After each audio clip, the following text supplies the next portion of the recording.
임차인의 권리에서 이제 시험이 나오는데 임차권, 비용상한 청구권, 지상물 매수 청구권, 부속물 매수 청구권 요걸 주로 많이 보셔야 되고요. 전대차 관계에서도 이제 전차인을 보호할 필요가 있잖아요. 전차인을 보호하기 위한 거. 전차인은 좀 특수한 관계가 있어요. 전차인은 사용 수익 제공은 임차인에게 요구를 하고 의무는 임대인에게 바로 부담하는 거예요. 그렇죠? 전차인을 보호하기 위해서 사용수익은 임차인에게 요구하지만, 그러니까 비용상환이라든지 이런 건 다 임차인에게 요구해요. 하지만 차임 지급은 임대인에게 바로 하고 임대차와 전대차가 모두 다 끝나면 부속물 매수 청구도 할 수 있고 지상물 매수 청구도 할 수 있죠. 이것도 이제 임차인이거든요. 근데 특수한 법률 관계는 전대차는 임대인에게 차임 지급하고 목적물 반환하면서 사용수익 제공 요구는 임차인에게 한다. 그 사람이 전대인이죠. 이런 관계만 좀 정리하시면 맞을 거예요. 자, 임차물에 필요비를 지출한 임차인은 임대차 종료 시 가액의 증가가 현존한 경우에 한해. 필요비잖아. 그러면 이거는 가액의 증가는 뭐하고 어울리는 거예요? 유익비하고 어울리는 거잖아요. 틀렸죠. 건물 임차인이 그 사용 편익을 위하여 임대인으로부터 부속물을 매수한 경우, 이거 뭐라고 얘기했죠? 보조키 얘기했죠. 매수할 수도 있다 그랬죠. 임대인이 전 임차인한테 자기가 사갖고 그날 들어오는 임차인한테 또 팔 수도 있다 그랬잖아요. 그럼 이사 갈 때 또 감가상각 잔뜩 해갖고 또 파는 거죠. 그래서 매수한 경우에 임대차 종료 전에 임대인에게 그 매수를 청구할 수 있나요? 임대차 종료 전에? 종료시지. 종료시. 내용 간단한 거예요. 막 뭐야 이거 이러지 하지 마시고 임대차 끝나고 하는 거라 그랬잖아요. 그리고 그날 들어오는 임차인에게 다시 판다고 얘기했죠. 그리고 건물 소유를 목적으로 한 토지 임대차를 등기하지 않았더라도 임차인이 지상 건물을 보존 등기하면 토지 임대차는 제3자에 대하여 효력이 있다. 이게 차지권의 대항력이죠. 이제 임대차 자체는 채권이기 때문에 대항력이 없잖아요. 그렇죠? 그런데 임차권의 대항력을 갖추는 방법이 있어요. 자, 거기 잠깐만 드세요. 우리 민법상 임차권의 대항력을 갖추는 방법은 등기하면 돼요. 그럼 건물의 임대차도 등기하면 돼요. 토지 임대차도 등기하면 된다고. 어떤 식으로 등기하면 되는 거예요? 그 다음에 특별법에 보면 대항력권 갖추는 방법이 있잖아요. 건물 임대차 같은 경우에 만약에 주택이다 그러면 전입신고하고 목적물 인도받으면 되죠. 그 다음에 상가 건물이다 그러면 목적물 점유받아서 사업자 등록 신청하면 2길 0시부터 제3자에게 대항할 수 있잖아요. 이렇게 대항력이 있는데 특별히 토지 임대차 같은 경우에는 토지 임대차 자체를 등기하지 않은 경우에도 임차인이 토지를 임대차한 목적이 임대차 계약에 그렇게 써 있다는 거예요. 지상의 건물을 소유하기 위해서 토지를 임대차합니다. 그럼 갑이 을에게 임대차 해줄 때 을이 이거 가지고 뭐 할 거라고 생각을 했을까? 건물 지을 거라고 생각했을 거 아니냐고. 이 임대차의 목적은 지상물을 소유하기 위해서 지상의 건물 등을 소유하기 위해서 토지를 임대차했고 임차인이 지상의 건물을 진짜 지었다는 거예요. 그럼 임차인 소유의 건물이 생겼다 그런 얘기잖아요. 이때는 토지 임대차 자체를 등기하지 않아도 지상 건물을 등기하게 되면 그 등기에 의해서 이게 대항력이 생긴다고. 아시겠죠? 그래서 건물을 등기했는데 토지에 대한 임대차가 대항력이 생겼으니까 나중에 건물이 멸실된다든지 그럼 등기 무효가 되잖아요. 등기 자체가 어떤 원인에 의해서 후패됐다, 즉 무효가 됐다 그러면 등기 없는 거하고 똑같잖아. 그러면 임대차도 대항력을 잃게 되죠. 자, 그런 경우도 있어요. 이게 이제 차지권의 대항력이다 이렇게 얘기하잖아요. 3번 집은 맞는 거죠. 건물 소유를 목적으로 한 토지 임대차는 자체를 등기하지 않아도 임차인이 지상 건물 보존 등기하면 제3자에게 효력이 생기는 거겠죠. 그 다음에 건물 소유를 목적으로 한 토지 임대차 기간이 만료된 경우, 이건 뭐야? 지상물 매수 청구권 나오겠다, 그죠? 임차인은 계약갱신 청구 없이도 매도인에게 건물의 매수를 청구할 수 있나요? 갱신 청구 먼저 하고 거절이 되면 그때 매수 청구죠. 요게 이제 지상권에 없는 게 하나 있잖아요. 지상권에 임대차에 토지 임대차에는 지상권에 없는 게 하나 있죠. 기간 정함이 없는 토지 임대차 임대인의 해지 통고로 임대차가 종료가 됐대요. 그럼 갱신 청구할 필요 있어요, 없어요? 없습니다. 즉시 그냥 지상물 매수 청구권 행사하는 겁니다. 이런 것들이 참 디테일하게 잘 나오는 부분들인데 이런 걸 자꾸만 놓친다 이게 여러분들이. 자, 보세요. 자, 지상물 매수 청구권 시험에 잘 나와요. 특히 지상권에서보다도 임대차에서 훨씬 더 잘 나온다고. 이 토지의 임대차가 있었는데 임차인인 을은 토지 임대차의 목적이 지상물을 소유하기 위해서 토지 임대차했고 이 임대차가 기간이 만료가 됐다는 거죠. 기간이 만료가 돼서 임대차가 끝나야 되는데 지상물이 어떻게 하고 있다고요? 현존하고 있다는 거죠. 지상물이 현존하고 있으면 임차인은 임대인에게 뭐부터 해야 되는 거야? 계약을 갱신해 달라고 먼저 청구하는 거죠. 갱신 청구했는데 갱신이 거절이 됐다는 거예요. 그럼 어떡합니까? 지상물 매수 청구권 행사하는 거잖아요. 이거 형성권이죠. 그러면 매수 청구권 행사하면 매수 청구 당시 시가 상당액으로 매매 계약이 바로 성립하는 거고, 그렇죠? 이때 이 지상물은 반드시 임대인에게 효용 가치가 있다든지 경제적으로 어떤 효용 가치가 있는 건물일 필요는 없다는 거야. 있기만 하면 돼요. 거지 발사계 OK 중에 하나죠. 그렇죠? 그런데 여기는 지상권에도 똑같은 내용이 있어. 283조에 지상권에. 근데 임대차에는 지상권에 없는 게 하나가 더 있다고. 임대차는 기간 정함이 없는 임대차도 있잖아요. 기간 정함이 없는 임대차, 임대인이 어떻게 했대요? 해지 통고했다는 거야. 그러면 해지 통고하게 되면 몇 개월 있다 소멸하는 거야? 6개월 있다 소멸하잖아요. 그럼 얘가 너하고 안 할 거라고 얘기했으니까 이미 계약 갱신 거절까지 있었다고 보는 거죠. 그럼 그냥 매수 청구하는 거예요. 아시겠죠? 이때는 어디까지 온 거야? 이미 갈 때까지 간 거예요. 그래서 여기까지 와 있는 겁니다. 그러니까 바로 그냥 매수 청구하면 된다. 이게 지상권에는 없는 내용이다. 그렇죠? 좋습니다. 그래서 거기 건물 소유를 목적으로 한 토지 임대차 기간이 만료된 경우에 임차인은 계약갱신 청구 없이 매도인에게 건물의 매수를 청구할 수는 없는 거고요. 그렇죠? 그 다음에 5번에 토지 임대차가 묵시적으로 갱신된 경우에 임차인은 언제든지 해지 통고할 수 있으나 임대인은 그렇지 않다? 아니에요. 이거는 주택임대차보호법하고 헷갈리라고 한 거고, 쌍방은 언제나 해지 통고할 수 있죠. 임대인이 하면 6개월, 임차인이 하면 1월, 동산의 경우에 쌍방 다 5일이었습니다.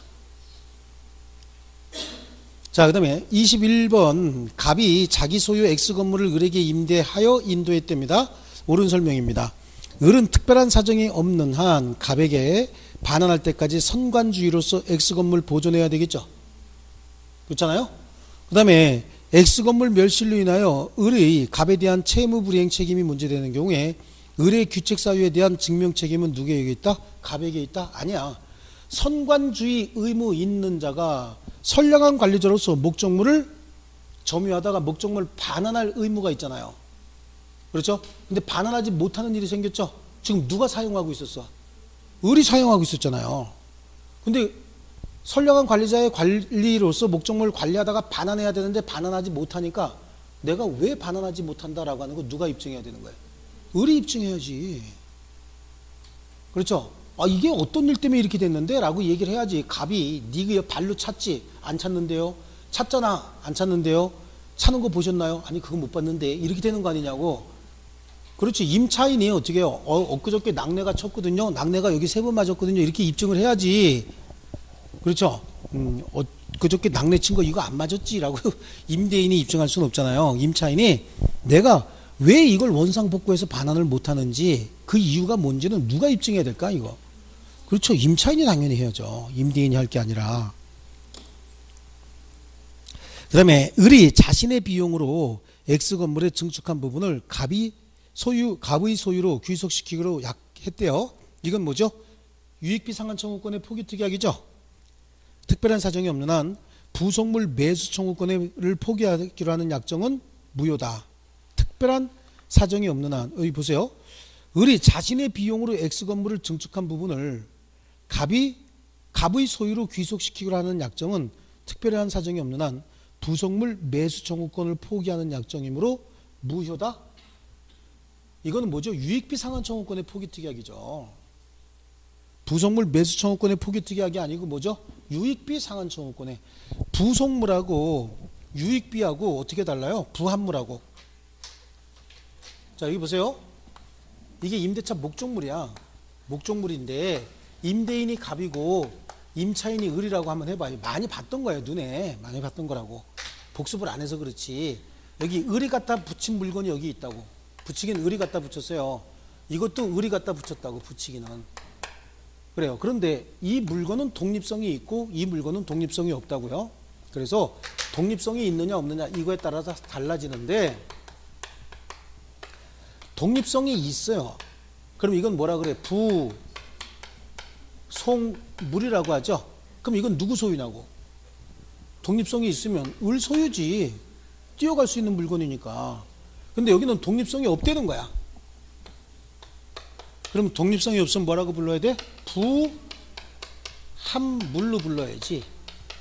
그럼 독립성이 없다는 얘기는 이거하고 이거하고 같은 물건이 됐다는 얘기잖아. 왜? 에? 뭐 잘못됐어? 왜 뭐 엉덩이 뭐 묻었어? 엉덩이 뭐 묻었어? 자꾸 열리는지 보잖아. 자꾸 그러니까. 이건 누구 소유야 그러면? 이 건물의 소유자인 갑소유가 되지 이거는. 그렇죠? 그리고 이거는 부속물 매수 청구로 해결해야 되잖아요. 그리고 이거는 부합물 매수 청구는 없죠? 그러니까 이건 뭐가 되는 거야? 유익비 상환 청구로 해결해야 되지. 이거는. 그러니까 지문에 뭐라고 되어 있냐면 갑의 소유로 하기로 했다 그랬잖아요. 그럼 뭐가 되는 거지? 부합물로 취급한 거지. 그럼 뭐가 돼요? 유익비 상환 청구로 해야 되죠. 유익비 상환 청구권의 포기 특약은 유효지만 부속물 매수 청구권의 포기 특약은 유익비 상환 청구권의 포기 특약은 유효지만 부속물 매수 청구권의 포기 특약은 무효인 거야. 특별한 사정이 없는 한. 그래서 이거는 임의 규정이에요. 이거에 관한 규정은 이건 임의 규정이야. 임의 규정. 근데 이거에 관한 규정은 뭐죠? 강행 규정인 거예요. 아시겠죠? 네.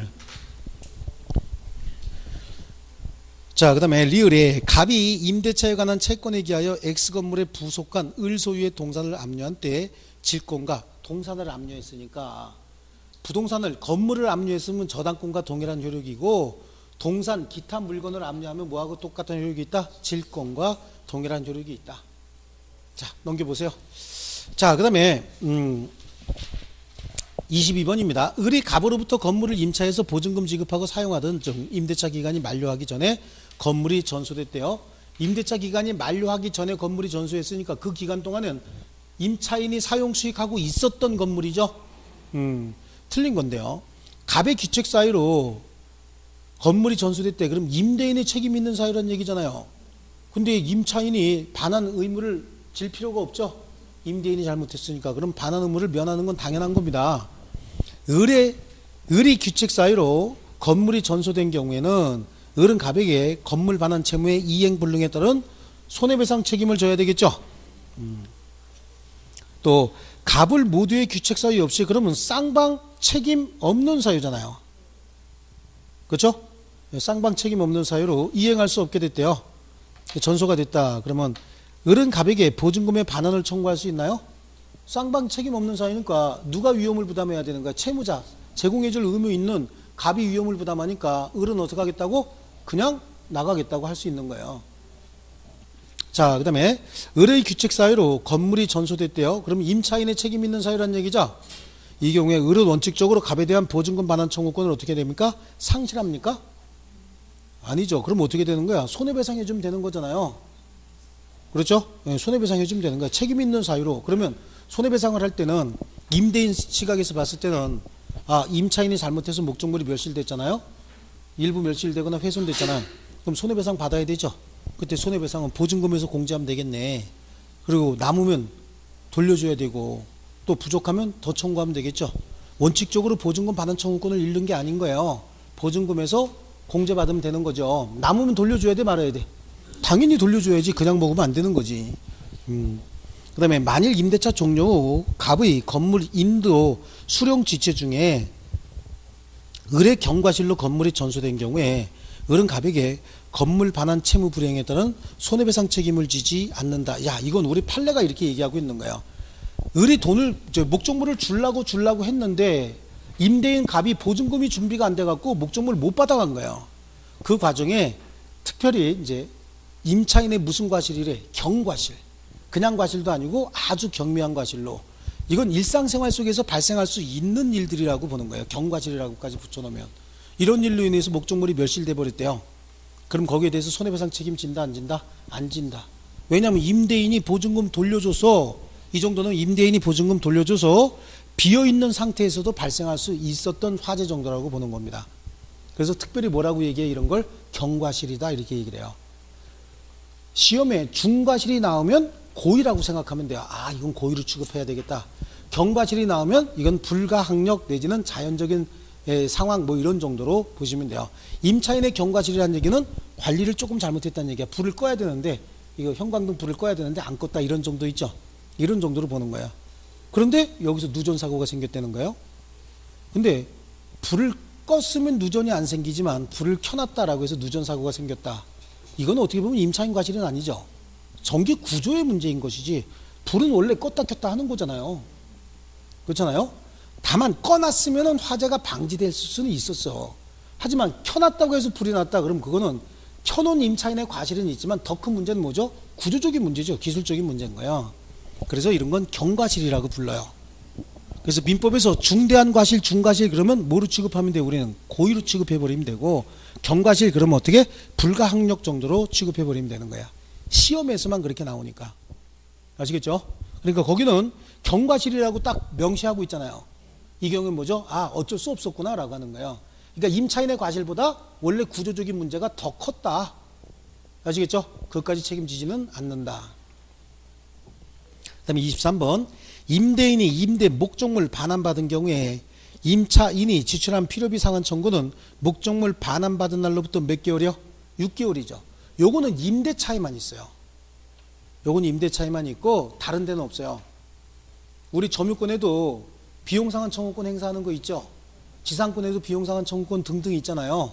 이거는 다 뭐예요? 지상권이나 점유권 같은 경우에는 특별히 6개월이라고 하는 규정이 없는데 어디에만 있어요? 임대차에만 있어요. 그러니까 임대차의 비용상환 청구에 관해서는 626조가 적용이 되는데 이거는 또 임의 규정으로 해버려요. 임차인에게 불리한 줄 뻔히 알면서. 왜 그렇게 했냐면 여태까지 관습적으로 웬만한 건 집이가 고치요 이런 식으로 해서 비용상환 청구는 필요비 상환 청구는 포기특약을 그런 식으로 했고 유익비 상환 청구의 포기특약은 어떻게 했다 그랬어요? 원상복구 반환한다 이런 문자 써서 유익비 상환 청구권에 포기특약을 해버렸다고. 그러다 보니까 이런 거는 웬만하면 어떻게 해요? 이제 임의 규정이에요. 임대차에 있어서는. 아시겠죠? 예. 자, 그리고 이게 굉장히 잘 나오는 거야. 임차인에게 불리한 줄 알면서도 반대 특약한다 이런 얘기로 나와요. 하지만 비용상환 청구, 필요비나 유익비 상환 청구권의 포기 특약이 임차인에게 불리하다는 특별한 사정이 있는 경우에 유효, 무효. 유효. 비용상환 청구권에 관한 민법 규정은 임의 규정이라고 했잖아. 그런데 앞에다가 뭘 집어넣은 거야? 임차인에게 불리하다는 특별한 사정 집어넣었죠? 괜히 심금이 울려지면 안 되는 거예요. 이거 원래 임의 규정이다 이래야 되는 거예요. 웬만한 건 집이가 고치요. 이거 임차인에게 불리해요, 유리해요? 불리하잖아. 그렇죠? 원상복구 반환한다. 이거 임차인에게 불리해요, 유리해요? 불리하잖아요. 근데 이게 현실적으로 행해지는 거고. 여러분들이 중개업자님이 되시면 임대차 계약 체결하면서 웬만한 건 임차인이 고친다라고 써요, 안 써요? 써야 되는 거야. 임차인은 이사가지만 임대인은 계속 그 건물 우리 동네 가지고 있을 거 아니냐고. 내가 몇 번을 자꾸만 있는 사람 편 들어야 된다고 그렇게 얘기를 해도 이게 돈 벌 준비가 아직 안 된 거예요. 항상 우린 누구 편이라고요? 있는 사람 편이라고. 아이고는 무슨 아이고요. 그거 아이고 아니라니까. 안 그러면 못 살아요. 맨날 임차인 편 들어주고 2년 있다 나가고. 그럼 그 임대인이 저거 완전히 쓰레기야 이렇게 돼서 물건 안 준다고. 강행 규정을 이상하게 만들라는 얘기가 아니라 임의 규정이면 어떻게 활용해야지. 네, 계약서에 그런 거 써주면 그러면 임대인이 얼마나 좋아하는데 안 써도 되는 건데 그렇게 써놓잖아요. 임대인이 괜히 그래? 그럼 내가 이거 안 해줘도 돼? 이렇게 되는 거 아니냐고. 그럼 딴 데도 말씀하지 마세요. 이렇게 해봐. 절대 얘기 안 하죠. 그리고 조용히 다 옆집 사람 데려다가 여기다가 맡기면 이익이 좀 생겨 이렇게 되는 거라니까. 예. 공인중개사들도 자기 단골이 5명, 돈 좀 있는 단골 5명만 있어서 계속 돌리면서 투자하면 평생 먹고 산다 그래요. 샀다가 팔고 샀다가 팔고 샀다가 팔고 이거 5명 가지고 계속 2년 내지 3년 주기로 계속 돌리면 평생 먹고 산다 그래요. 근데 믿을만 해야지. 나한테 이익을 만들어주는 무슨 모습이 보여야지. 슬슬 임차인 편이나 들어주고 그러면 이거 못 믿을 놈 아니냐고. 그렇게 되는 거예요. 자, 됐고 24번 좋은 거 가르쳐주면 감동을 해야 돼. 민법의 규정보다 임차인에게 불리하게 약정한 경우에도 유효인 경우 뭐예요? 이거 비용상환 청구권이죠. 그렇죠? 네, 거기 보면 차임의 감액 청구권 형성권이잖아. 매분, 소, 증이니까 증감이죠. 형성권이죠.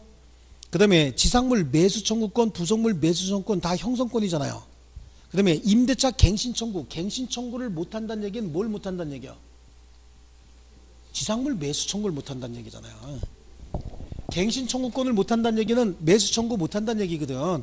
매수 청구하려면 먼저 뭐부터 해야 되는데요? 갱신 청구 먼저 해야 되거든.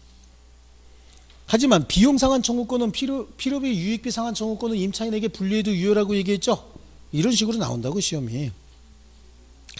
자, 그 다음에 임대차 계약인데 일시 사용을 위한 임대차 뺍니다. 당사자가 아래의 권리에 관하여 임차인에게 불리한 약정을 하더라도 그 효력이 인정되는 것은 또 나왔잖아. 뭐예요? 비용 상한 청구죠. 그 다음에 하나 또 단골로 잘 나오는 게 하나 있어요. 임차인에게 불리한 약정도 유효다라고 하는 게 비용 상한 청구권 하나 하고 임차권 양도 및 전대 금지 약정이에요. 원래 임차권의 양도나 전대는 원래 금지죠. 아무 얘기 안 해도 임차권의 양도나 전대는 임대인 동의 없이 원래 못하도록 돼 있잖아요. 원래가. 근데 그걸 금지 특약을 했다는 거야. 그럼 원래 있는 내용을 특약으로 다시 정한 거잖아요. 그러니까 이건 임차인에게 불리해도 유효인 거야. 원래 원칙이 임차권 자유롭게 양도할 수 있어요? 안 되잖아. 임차권 자유롭게 양도 임대인 동의 없이 불가능한 거죠? 원래 임대인 동의를 받아야 된다고. 임차권 양도, 임차물 전대, 전대차 집주인 몰래 하잖아요. 임차권 양도나 임차물 전대를 제한하기로 하는 특약을 했대. 특약하지 않아도 제한이 된다니까. 근데 특약으로 정했대. 그렇다고 해서 임차인에게 불리한가요? 하나도 불리한 게 없잖아요. 그대로잖아요. 그러니까 여러분이 중개사님이 되면 임대차 계약 쓰면서 임차물 전대나 임차권 양도는 금지된다. 그리고 설명을 하는 거예요. 임대인 동의 없이 이거 하시면 안 되는 거 아시죠? 라고 한다고. 안 적어도 법에 그렇게 돼 있어요. 안 적어도. 근데 적어줬다는 거죠. 임대인 감동하지. 생색내는 거라니까 그런 게. 아유 이해 못했네 또. 원래 하면 안 되는 거야. 원래가 임차권 양도나 임차물 전대. 임차권은 채권이요 물권이요? 채권이잖아. 채권은 채권자와 채무자 사이의 권리 의무 관계거든요. 이해했어요? 그래. 그럼 원래 양도가 금지되어 있다고. 임차권 양도나 임차물 전대 원래 금지되어 있다고. 근데 그걸 특약으로 정했대. 하지 말라고. 그렇다고 해서 임차인에게 불리한가요? 특별히 더 불리해지는 것도 없잖아요. 그런데 시험엔 그렇게 나온다고. 필요비나 유익비 상한 청구권에 관한 민법 규정은 임의 규정이죠. 그러니까 임차인에게 불리한 약정을 해도 유효해요. 또 하나가 나오는 게 임차권 양도 및 임차물 전대 금지에 관한 특약도 임차인에게 불리해도 유효라고. 원래 원칙이 뭐죠? 못하도록 돼 있는 거니까. 아시겠죠? 자, 됐죠? 자, 그 다음에요. 26번. 임대인 갑이 임차인 을에게 임대차 기간 만료와 동시에 임차주택의 명도를 요구하고 있대요. 주택을 돌려달라고 하고 있대죠. 뭐를요? 주택을.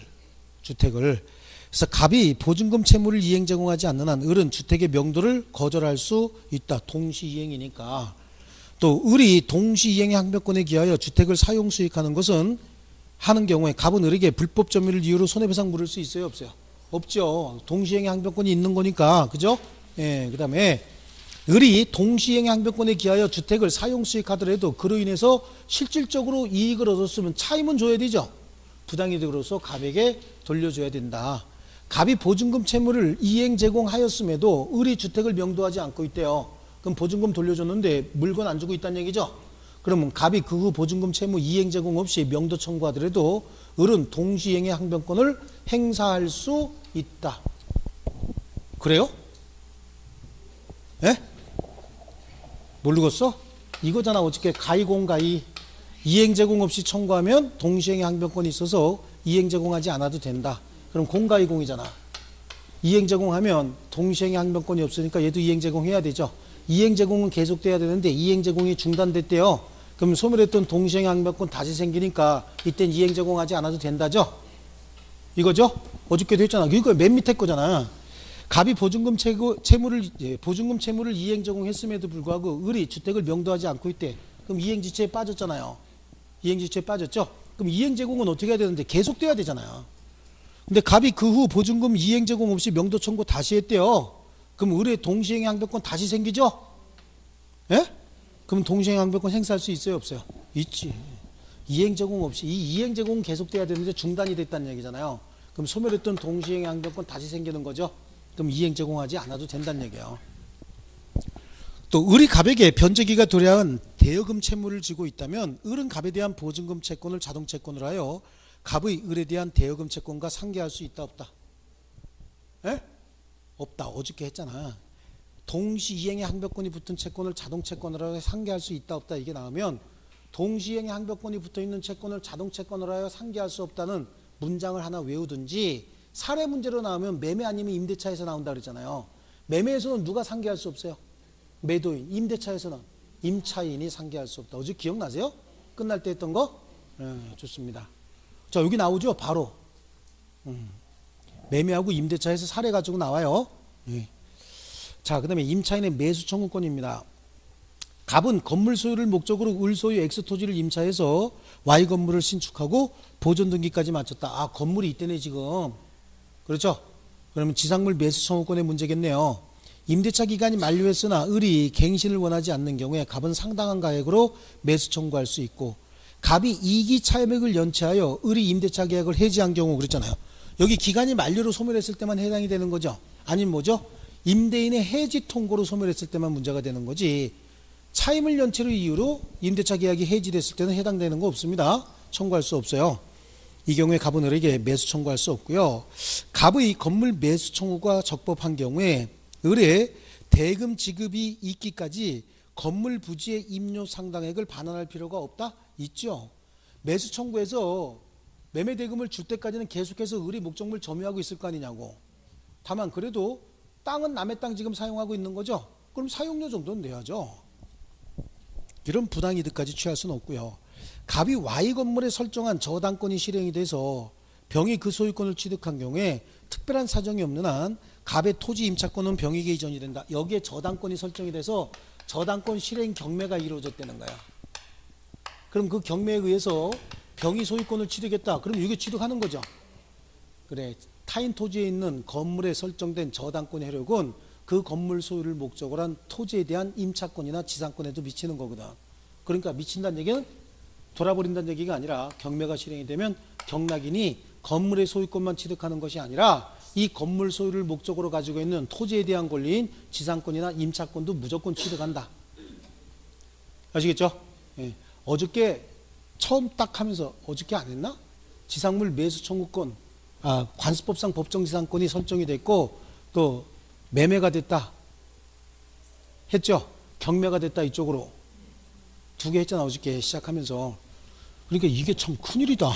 하루만 지나면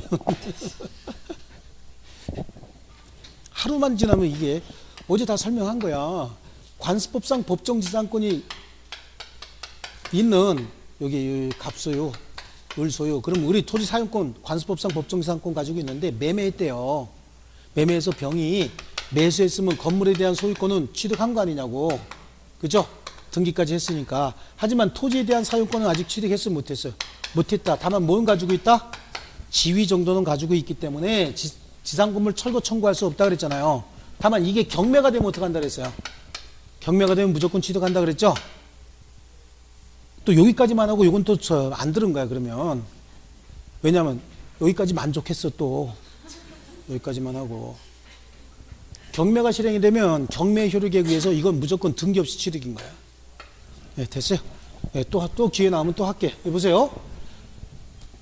타인의 토지 위에 있는 건물이 있잖아요. 이 건물에 타인의 토지 위에 있는 건물이 있다는 얘기는 이 토지에 대한 사용권을 건물 소유자가 가지고 있다는 얘기예요. 그렇죠? 근데 혹시 이게 법정지상권이다. 근데 건물만 양도했대요. 그러면 건물에 대한 소유권은 취득했잖아. 그럼 토지에 대한 사용권은 취득한 거야, 못한 거야? 못한 거거든.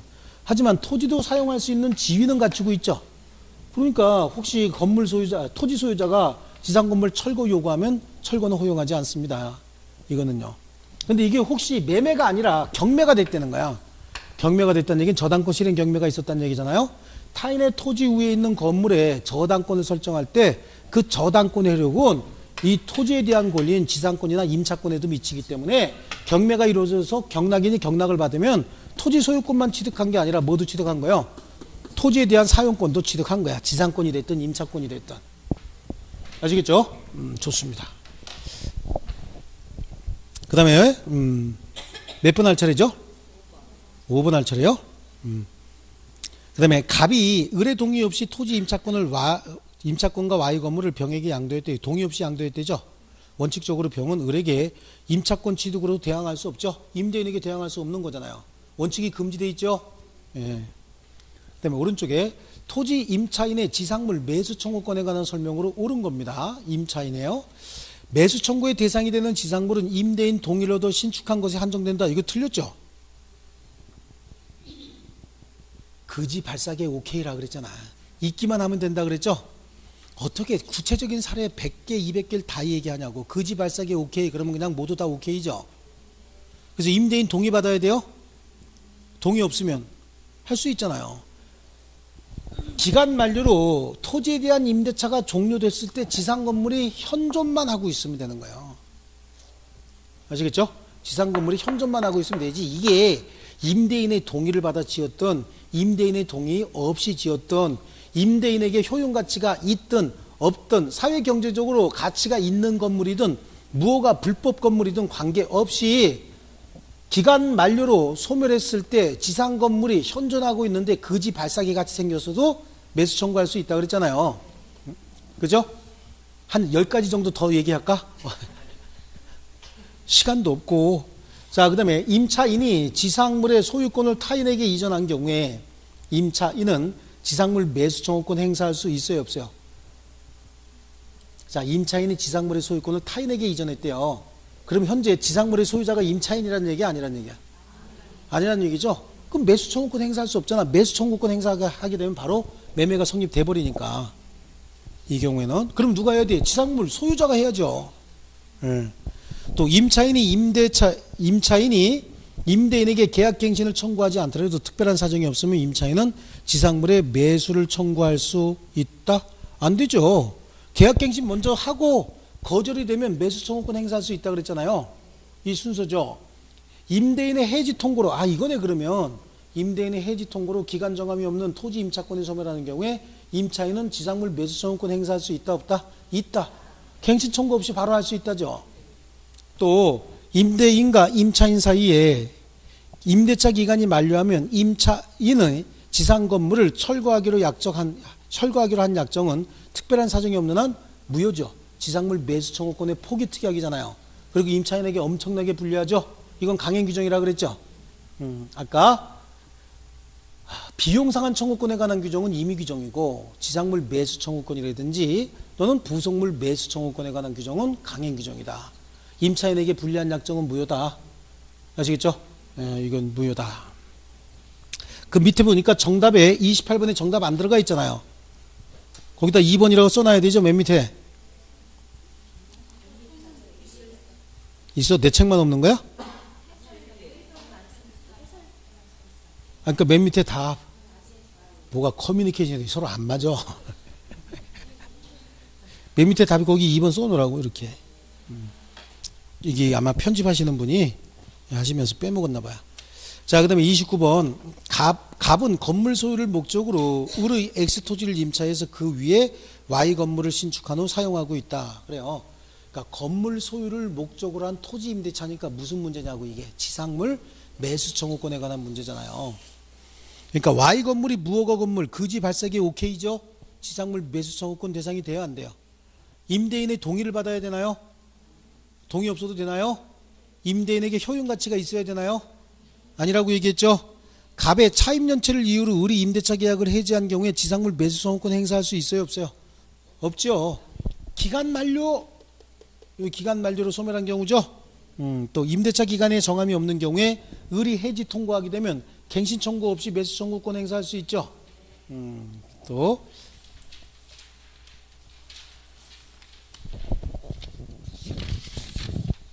대항력을 갖춘 갑의 임차권이 기간 만료로 소멸한 경우에 을이 X 토지를 병에게 양도한 경우에 갑은 병을 상대로 지상물 매수 청구권 행사할 수 있다. 보세요. 원래 임대차가 만료되면 그 만료 당시 임대인에게 지상물 매수 청구권 행사해야 되는데 이때 임차권이 대항력도 갖추고 있었고 얘가 그 건물을 아니 토지를 병에게 양도했다는 거야. 지금 갑하고 을이 바뀌어 있어도요. 얘한테 양도했으면 토지에 대한 임대차가 대항력이 있다는 얘기는 새로운 소유자에게도 주장할 수 있다 이걸 의미하잖아요. 그래서 소유자가 바뀌었으면 그럼 매수 청구권 누구에게 행사해야 돼? 여기다 행사해야지. 갱신 청구, 매수 청구 여기다 해야 되겠죠. 새로운 소유자에게 행사할 수 있는 거예요. 자, 그 다음에 갑이 Y 건물에 근저당권을 설정한 경우에 임대차 기간이 만료하면 갑은 을을 상대로 지상물 매수 청구권 행사할 수 있다 없다? 있다요. 그렇죠? 어떻게 하면 돼요? 여기 저당권이 설정돼 있든 뭐가 설정돼 있든 관계없다니까. 지상물은 현존하기만 하면 된다고. 그러면 지상권 말고 또 그러면 저당권 설정돼 있다, 아니 전세권 설정돼 있다 이런 매수 청구 못 하나요? 무조건 있기만 하면 된다 그랬죠. 거지 발사계 오케이 그랬다고. 무조건 있기만 하면 돼. 여기 임차인이 있든 전세권자가 있든 따질 필요 없습니다. 거지가 와서 앉아 있대.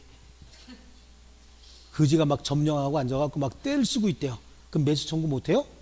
할 수 있는 거야. 제가 뭐라 그랬어요? 거지 발사계 오케이 그러면 획일적으로 쭉 나가야 된다고. 여기다가 어떤 제안을 출제 교수가 집어넣을지는 아무도 모르는 거잖아요. 여기는 지금 뭘로 해놨어요? 임차권이 있었대죠? 저당권 설정했대죠? 저당권 설정했어도 관계없는 거야. 매수 청구하고 그 다음에 매매가 되면 어떻게 저당권 말소하면 되잖아요. 저당권이 설정된 물건 매매할 수 있어요 없어요?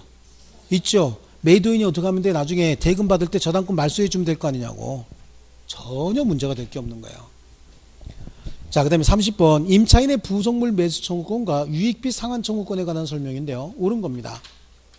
유익비 상환 청구권은 임대차 종료 시에 행사하는 것이고, 그래요? 임대차 종료 시에? 예?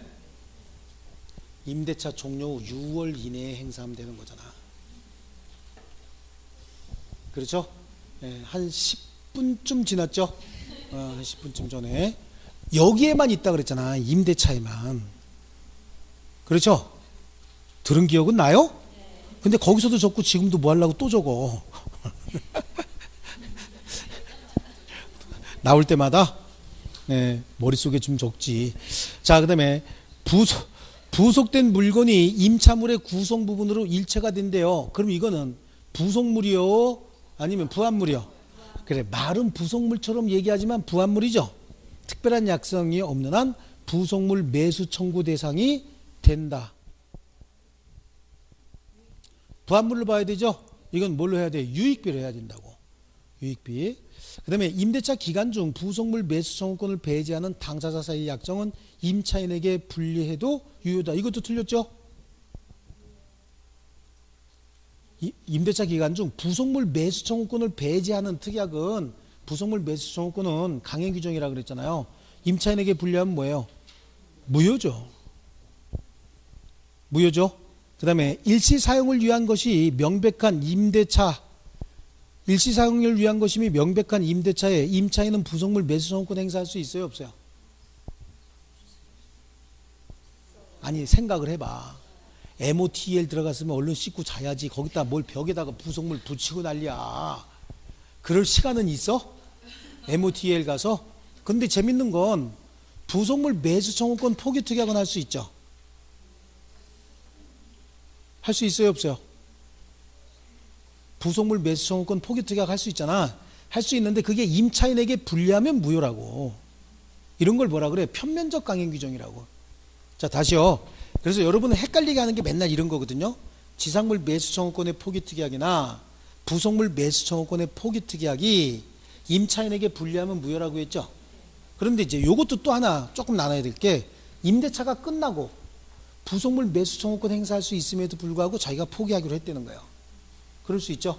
그 다음에 토지에 대한 임대차가 끝나고 지상물 매수 청구권을 행사할 수 있음에도 불구하고 포기하기로 했다. 이거는 가능해요.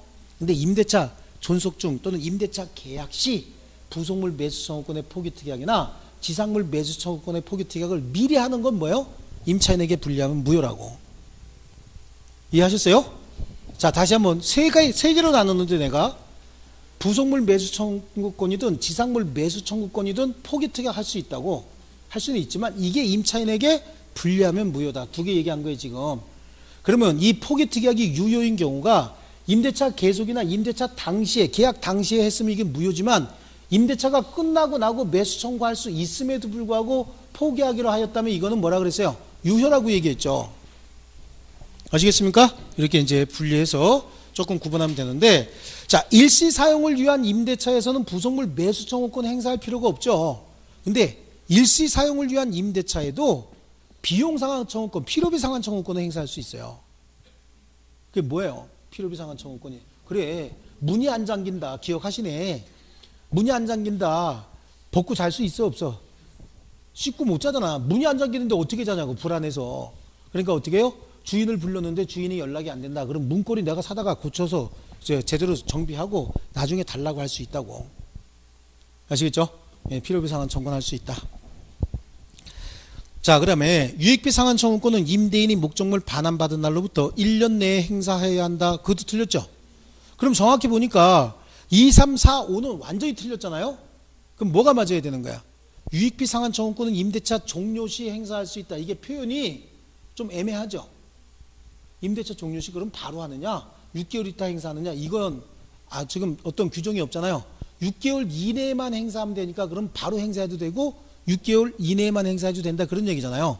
원래 이 지문은 1번 지문은 세모표 해놔야 되는 거야. 완전히 맞았다고도 볼 수 없어요. 근데 보니까 2번부터 시작해갖고 5번까지가 싹 다 틀렸죠?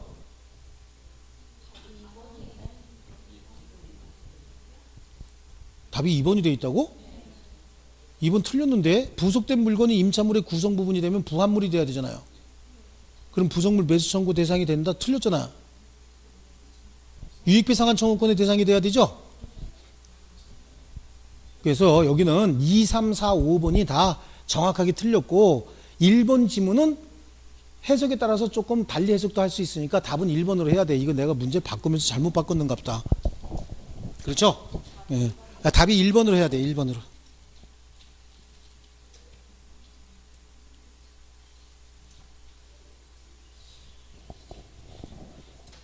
해설이 2번으로 해놨네. 그죠? 쪼다같이 했네. 그래서 답은 1번으로 해야 되고 2, 3, 4, 5번은 어디가 틀렸는지 설명은 다 드렸습니다. 그죠? 예, 그 다음에 오른쪽에 가면 임차권 양도와 임차물 전대가 나오죠. 임차권 양도, 임차물 전대. 건물 임대인이 갑의 동의를 얻어 임차인 을과 건물 임대인 갑의 동의죠. 그러니까 임대인이 갑이고 임차인이 을이래죠. 임차인 을이 병과 전대차 계약을 체결했대요. 동의가 있답니다. 여기요. 동의가 있으면 전차인은 임대인에게 직접 의무를 부담하고 다만 전대인에게 권리 행사해야 되죠. 그래서 거기 갑과 을의 합의로 임대차 계약이 종료돼도 병의 권리는 소멸하지 않는다. 이미 동의가 있으니까 병의 권리는 소멸하지 않습니다. 전대차 종료 시 병은 건물 사용 편익을 위하여 을의 동의를 얻어 부속한 물건의 매수를 갑에게 청구할 수 있나요? 그렇죠. 누구 동의를 얻어야 돼? 갑의 동의를 얻어야 되지. 또 임대차와 전대차 기간이 모두 만료한 경우에 병은 건물을 갑에게 직접 명도하면 그 의무를 다 면하는 거죠. 그래서 갑에게 직접 명도해도 을에 대한 건물 명도 의무를 면하지 못한다. 틀렸잖아요. 그것도. 그리고 을의 차임 연체액이 이기 차임액에 달하여 갑이 임대차 계약을 해지한 경우에 갑은 병에게 그 사유 통지 없이도 해지로서 대항할 수 있다. 그렇죠? 그래서 이것 때문에 전차인이 임대인에게 직접 차임을 지급하라는 얘기예요. 그렇게 얘기했죠 아까요. 임대인이고 임차인이잖아요. 그리고 전대차가 있었죠. 이때 전차인은 임대인에게 직접 의무를 부담한다. 임대차가 끝나면 목적물 반환도 직접 하면 되는 거고 이 전대차 계약으로 정한 차임도 임대인에게 직접 지급하면 되는 거예요. 왜냐하면 혹시 임대인의 동의를 받아서 전대차가 이루어진 경우에도 이 임대차가 임차인의 차임 연체 등을 이유로 해지되잖아요. 그럼 이것도 효력이 소멸해 버린다고. 그러니까 차임을 직접 지급하라는 얘기예요. 아시겠죠? 다만 지가 동의해줘 놓고 임대차 계약을 합의 해지했다든지 그렇다고 해서 전대차에 영향을 미치는 건 아니에요. 이 임대차가 기간 정함이 없는 임대차였다는 거야. 그럼 해지 통고하겠죠. 그럼 6개월 있다 소멸하잖아요. 그 사유를 얘한테도 통지해야 같이 소멸하는 거야. 여기다가 해지 통고해서 6개월 있다 소멸했는데 얘한테 통지하지 않았대요. 그럼 얘한테 다시 통지해야 된다고. 해지 통고로 이게 소멸했다. 그럼 또 6개월이 필요한 거예요. 그러니까 해지 통고하려면 어떻게 동시에 해야 6개월 있다 소멸해요. 얘한테 해지 통고하고 한 달 있다 해지 통고 사실을 통지했다. 그럼 얘한테도 또 6개월이 필요하니까 합 7개월이 필요한 거겠죠. 이해되셨어요? 그러니까 여기에 전차인을 보호하기 위해서 차임도 직접 지급하고 목적물 반환도 직접 지급할 의무가 있다고. 그리고 또 차임을 이쪽으로 직접 줘도 되는데 차임을 얘한테 줬다는 거야. 이 지급한 차임으로서 대항할 수 없다라고 했는데 이것도 전대차 계약으로 정한 기간 전에 지급한 차임으로서는 대항할 수 없지만 그 이후에 지급한 차임으로서는 대항할 수 있다. 이렇게 세분에서까지 공부했다고요. 자, 그래서 31번엔 답이 몇 번이야? 2번이죠? 2번이고 32번에 임차인 을은 임대인 갑 동의 없이 무단 전대했대네요. 그죠? 병과 전대차 계약을 맺고 임차 건물을 인도해 줬답니다. 갑과 을의 합의로 임대차 계약이 종료하더라도 병은 갑에게 전차권 주장할 수 있어요? 갑에게 대항할 수 없죠? 또 병은 을에 대한 차임 지급으로서 갑에게 대항할 수 없으므로 차임을 갑에게 직접 지급해야 된다. 동의도 없는데 숨어 다녀야지. 갑에게 딱 나타나서 내 돈 받으시오 이러면 쫓겨나는 수가 있죠. 예, 또 갑은 임대차 계약 존속하는 한도 내에서 병에게 불법 점유를 이유로 한 차임 상당의 손해배상을 청구할 수 없다. 갑이 할 수 있는 일은 뭐라 그랬어요? 임대차 계약 해지하고 손해배상 청구하던가 아니면 임대차 계약 유지하면 어떻게 해요? 손해배상은 청구할 수 없다. 3번 맞았네요. 3번 맞았고 4번에 임대차 계약이 해지 통고로 소멸했다. 그러면 병은 그 사유를 통지하지 않으면 갑은 해지로서 병에게 대항할 수 없다. 그거는 동의가 있는 전대차의 경우에 그런 거고 동의 없으면 이거 끝나면 다 끝나는 거야. 갑은 병에게 책임질 거 하나도 없어요. 또 병도 갑에게 책임질 거 하나도 없습니다. 쌍방간에 권리도 없고 의무도 없는 거야. 갑은 아예 제가 뭐라 그랬냐면 동의 없는 무단 양도 내지는 무단 전대차는 갑이 병을 안다 그랬어요? 모른다 그랬어요? 모른다고. 가서 갑이 병에게 누구냐 너는? 그러면 병도 누구냐 너는 그런다 그랬죠? 그 전에 갑이 이렇게 가면 을이 어떻게 했는데 커피 타줬는데 얘는 누구냐 너는 이러고 딱 버티고 있기 때문에 기분 나쁘다 그랬잖아요. 그렇죠? 전혀 몰라 병이 누군지. 또 전대차가 종료하면 병은 전차물 사용을 편익을 위하여 을의 동의를 얻어 부속한 물건의 매수를 갑에게 청구할 수 있다. 갑한테 들키면 안 된다니까. 그죠? 자, 그 다음에 33번 을은 갑소유 건물 전체를 임차하고 있던 중 갑의 동의를 얻어 다시 병에게 전대했다. 이번엔 동의가 있었대죠. 앞에서 봤던 31번 문제하고 똑같은 문제 나올 거예요. 병이 건물 사용 편익을 위하여 갑의 동의를 얻어 건물의 물건을 부속하였다면 병은 전대차 종료 시 갑에게 매수 청구할 수 있죠. 누구 동의 얻은 거야? 임대인 갑의 동의를 얻었죠. 병이 건물의 부속물을 갑으로부터 매수한 경우에도 당연히 갑에게 그 매수 청구할 수 있다. 임대차와 전대차가 모두 종료한 후 병이 건물을 반환하지 않고 사용하고 있으면 갑은 병에게 차임 상당액을 부당이득으로 반환 청구할 수 있죠. 또 임대차와 전대차가 모두 끝났대요. 병이 갑에게 직접 건물 반환하면 을에 대한 반환 의무 면하는 거고요. 또 갑과 을이 임대차 계약을 합의 해지했다고 해서 병의 전차권 같이 소멸하는 거 아니죠? 합의 해지는 소용없어요. 근데 차임 연체를 이유로 임대인이 계약을 해지하면 전차권도 같이 소멸하는 거죠. 그래서 직접 의무를 부담한다라고 하는 규정을 가지고 있다.